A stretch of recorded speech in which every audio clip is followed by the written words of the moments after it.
नमस्कार, मैं रिया और आप देख रहे हैं डॉक्टर साहिब। डॉक्टर साहिब के आज के इस वीडियो में हम जानेंगे कि लोग कंप्लेन करते हैं कि कान में सनसनाहट की आवाज़ आती है, कभी कभी सीटी भी बजता है। तमाम कारण क्या हो सकता है, इसका तमाम जानकारी लेने के लिए हम मौजूद हैं। हमारे साथ कान नाक गला रोग विशेषज्ञ हैं डॉक्टर राकेश कुमार। तो डॉक्टर साहब, सबसे पहले तो आपका बहुत बहुत स्वागत है। नमस्कार, मैं डॉक्टर राकेश कुमार, कान नाक गला रोग विशेषज्ञ। डॉक्टर साहब, अभी अगर हम देखें तो बहुत बार लोग ये कहते हैं कि कानों से जो है ना सनसनाहट की आवाज़ आती है, कभी सीटी बजने लगता है। तो ये जो है आज समस्या जो बढ़ रही है, जो ज़्यादातर लोग इससे प्रभावित हो रहे हैं, तो ये क्या क्या है? जी, आपने बहुत अच्छा सवाल किया। आजकल काफ़ी पेशेंट आ रहे हैं मेरे पास कि डॉक्टर साहब मुझे अचानक कान में सनसनाहट आने लगी।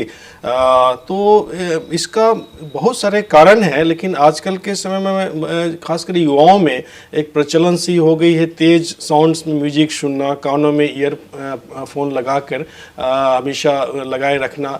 वो सब कारणों से कुछ कान की नसें जो पर प्रभाव पड़ता है, जिसके कारण ही कान में सनसनाहट या रिंगिंग साउंड का आना आजकल एक बहुत कॉमन एक समस्या आ रही है लोगों में। हाँ, तो मैं इसमें यही सलाह देना चाहूँगा कि आप तेज़ आवाज़ के पास बहुत देर तक न रहें, शोर वाले माहौल से थोड़ा दूर रहें और कान में हमेशा ईयर प्लग का यूज या ईयरफोन का यूज जितनी कम से कम हो यूज करें।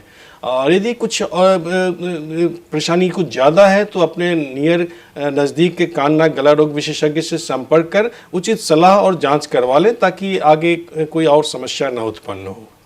जैसे आपने कहा कि आगे कोई समस्या ना बढ़ जाए, तो क्या अगर इसको छोड़ दिया गया कि क्योंकि कभी कभी ऐसा होता है कि कान शून्य हो चुका है, कुछ समझ में नहीं आ रहा, कुछ ऐसे सन की आवाज़ जो आ रही है, इसको अगर ऐसे ही बढ़ता चला गया तो बीमारियां क्या क्या हो सकती हैं? बहुत सारे कान की और भी बीमारियां होती हैं, जिसमें ओटोस्क्लेरोसिस हम लोग बोलते हैं। उसमें भी इस तरह की समस्या आती है कान में सनसनाहट की, या और भी कुछ इनर ईयर डिसऑर्डर होते हैं, उनमें भी एक समस्या आती है।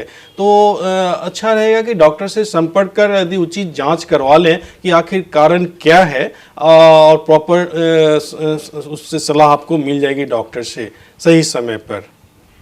तो अब बचाव पे आ जाते हैं, क्योंकि बचाव भी बहुत ये है, किन किन बातों का ध्यान रखिए कि अगर ये समस्या हो रही है, ये समस्या बढ़ रही है, तो किन किन चीज़ों पे हमें ध्यान देने की ज़रूरत है? सबसे पहला तो है कि जितने शोरगुल वाले माहौल से दूर रहें। तेज लाउड स्पीकर या डीजे वगैरह में जितना कम से कम वहाँ पर म्यूजिक के सामने रहें, वो ज़्यादा अच्छा है। और यदि कुछ और भी सिस्टमिक बीमारियाँ डेवलप कर रही है तो डॉक्टर से मिलने पर आपको उचित सलाह और परामर्श उस पर मिल सकता है। तो डॉक्टर साहब, अगर ये भी हम बात कर लेते हैं कि जो उस कान में सीटी बजती है, बच्चों में अगर समस्या लेकर आ जाते हैं कि बच्चों वाली समस्या, तो बच्चों के साथ अगर ये हो रहा है तो किन बातों का ध्यान रखना है?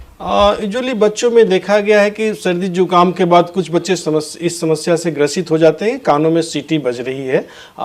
तो ऐसे में ये डॉक्टर से मिलकर और उचित परामर्श ले लें और जांच करवा लें कि कारण क्या है। और सही समय पर यदि आप डॉक्टर से परामर्श कर उचित सलाह ले लेते हैं तो ये समस्या ठीक हो भी सकती है। तो शुक्रिया डॉक्टर साहब, जो आपने जानकारी दी है कि अगर कान में सीटी बज रहा है, बच्चों के साथ अगर ये समस्या हो रही है, तो इससे कैसे निपटा जा सकता है। तो उसके लिए बहुत बहुत शुक्रिया, धन्यवाद।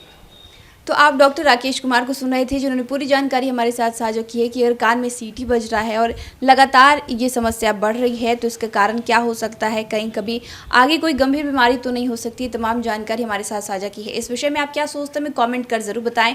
चैनल को सब्सक्राइब कर ले, फेसबुक पेज को लाइक कर ले। वीडियो देखने के लिए आपका शुक्रिया।